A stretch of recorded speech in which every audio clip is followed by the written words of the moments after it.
கல்யாணத்துக்கு முன்னாடி ஒல்லி அழகா இருந்த, இப்ப லைட்டா குண்டாயிட்ட தெரியுமா?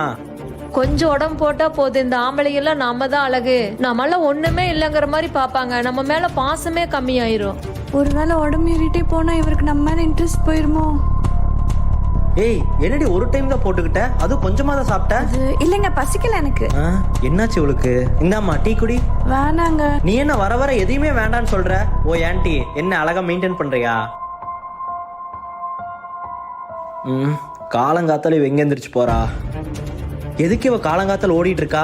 ஓய் அம்மு, ஏய் என்னாச்சுமா? என்னாச்சு அம்மு? ஏய் லூசு, எதுக்கு டெய்லி சாப்பிட மாட்டேங்கிற? காலங்காத்தால எந்திரிச்சு எதுக்கு ஓடுற? இல்லைங்க, எல்லா பொண்ணுங்களும் கல்யாணத்துக்கு அப்புறம் குண்டாயிருவாங்க. அப்புறம் அவங்க ஹஸ்பண்டுக்கு ஒய்ஃப் மேல இருக்க லவ் எல்லாம் போயிரும்ல. யார் சொன்னா நீ குண்டாயிட்டு உன் மேல இருக்க லவ் போயிரும்னு? இங்க பாருமா, மத்த ஆம்பளைங்களே எப்படின்னு எனக்கு தெரியல, ஆனா பொண்டாட்டி உண்மையா நேசிக்கிற எந்த ஆம்பளையும் இப்படி எல்லாம் பொண்டாட்டி இருக்க மாட்டான். குண்டா இருந்தா லவ் இருக்காதுன்னு நினைச்சா இங்க குண்டா இருக்க யாருக்குமே கல்யாணமே நடந்திருக்காது. ஓய் நீ என்னதான் குண்டாய் பூசணிக்கா மாதிரி ஆனாலும் உன் மேல இருக்க லவ் எனக்கு என்னைக்குமே குறையாது. நான் ஒரு பொண்ணோட உடம்ப காதலிக்கல, என் பொண்டாட்டி தான் காதலிக்கிறேன். Download ShareChat.